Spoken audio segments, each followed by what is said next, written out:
ایک اہم بات کی اور توجہ مبذول کروانا چاہوں گا کہ جس کو اپنا لینے سے ہمارے جسمانی اعضاء تر و تازگی اور نشو و نما پاتے ہیں۔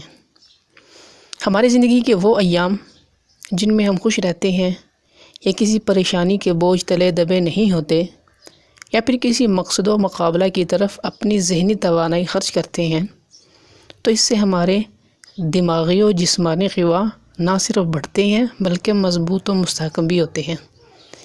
اس جہان ناپائیدار میں ثبات تغیر کو ہے۔ اس کلیے کو اگر ہم اپنی زندگی کا نصب العین بنا لیں تو کسی جگہ پر مات کا سامنا نہیں کریں گے۔ ہر کام بہترین اسلوب و معیار سے پایہ تکمیل تک پہنچیں گے۔ ہاں، وہ الگ بات ہے کہ تغیر کی راہیں ہر شعبے ادارے میں مختلف ہوتی ہیں۔ اس وقت آپ سب کا یہاں پر اکٹھ اردو ادب کی غروب آفتاب کا منظر پیش کرتی ہوئی صنف یعنی افسانچہ نویسی کو پھر سے بام عروج اور افق پر روز روشن کی طرح عیاں ہوتے ہوئے دیکھنا ہے۔ اس کے لیے مختلف طرح کے اسباق اور سرگرمی کا انعقاد کیا گیا ہے۔ آپ نے بہت ساری جگہوں پر مختلف کورسز کیے ہوں گے اور دیکھے بھی ہوں گے، لیکن ایسا نہیں دیکھا ہوگا اور نہ ہی ایسا سننے کو ملا ہوگا کہ کورس فری کروایا گیا ہو اور پھر اس کے ساتھ کورس میں آپ کو انعامات سے بھی نوازا گیا ہو۔ ایسا کہیں بھی نہیں سنا گیا۔ جب آپ اس محفل اور مجلس میں اپنی موجودگی کو یقینی بنا چکے ہیں تو آئیے اس موقع سے فائدہ اٹھائیں۔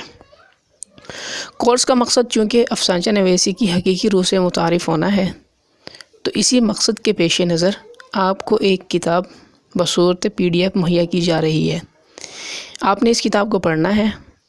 یہ بات ذہن نشین ہونی چاہیے کہ کتاب کو اس انداز سے پڑھنا ہے کہ تمام چیزیں، کتاب میں موجود تمام کی تمام جزیات، اس کے تمام لوازمات آپ کے ذہن میں نقش ہو جائیں، اور ذہن میں نقش یوں ہو جائیں کہ جب کتاب پڑھ چکے تو پھر آپ کو اس کتاب پر ایک تبصرہ لکھنا ہوگا۔ جب آپ کو تبصرہ لکھنا ہوگا تو پھر ان تمام کی تمام جو جزیات آپ نے کتاب کو پڑھنے کے دوران ازبر کیا تھا، اس وقت آپ کے وہ کام آئیں گی۔ تو جب اس کتاب پہ آپ کو ایک تبصرہ لکھنا ہوگا کہ آپ نے اس کتاب کو رہنمائی کے حوالے سے کس معیار پر پایا، کتاب پر تبصرہ لکھیں، مگر تبصرہ نگاری کے اصول مد نظر رکھتے ہوئے آپ کو تبصرہ کرنا ہوگا۔ اب جب آپ تبصرہ کریں گے تو تبصرہ کرنے کی وجہ کیا ہوگی؟ تو کتاب کے اوپر تبصرہ، جس بھی قاری کا تبصرہ جاندار و معیاری ہوا اسے انعام سے نوازا جائے گا۔ انعام کیا ہوگا؟ انعام یہ ہوگا کہ بھی جو مبصر تبصرہ کرے گا تو ہم اس کو، بہترین مبصر کو ہم 500 روپیہ انعام دیں گے۔ دیکھیں، ہے نا مزیدار سرگرمی؟ جب یہ مزیدار سرگرمی ہے تو پھر کتاب کو ڈاؤن لوڈ کیجئے اور پڑھنا شروع کر دیجئے۔ جلدی سے پڑھیں، سمجھیں اور پھر ایک بہترین تبصرہ لکھ کر فیڈ بیک گروپ میں بھیج دیں۔ تبصرہ جمع کروانے کی آخری تاریخ 20 مئی 2024 یعنی کہ بروز پیر کا دن رات 12 بجے تک آپ کے پاس وقت ہے۔ تب تک آپ اپنا تبصرہ لکھیں، کتاب کو پڑھیں اور بہترین ایک تبصرہ لکھ کے فیڈ بیک گروپ میں بھیج دیں۔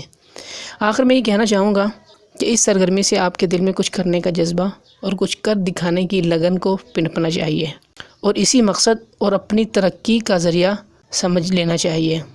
جب یہ چیز ہوگی تو پھر تبھی آپ کی ذہنی قوا مضبوط ہوں گی اور عملی صلاحیت خوب نکھر کر سامنے آئے گی۔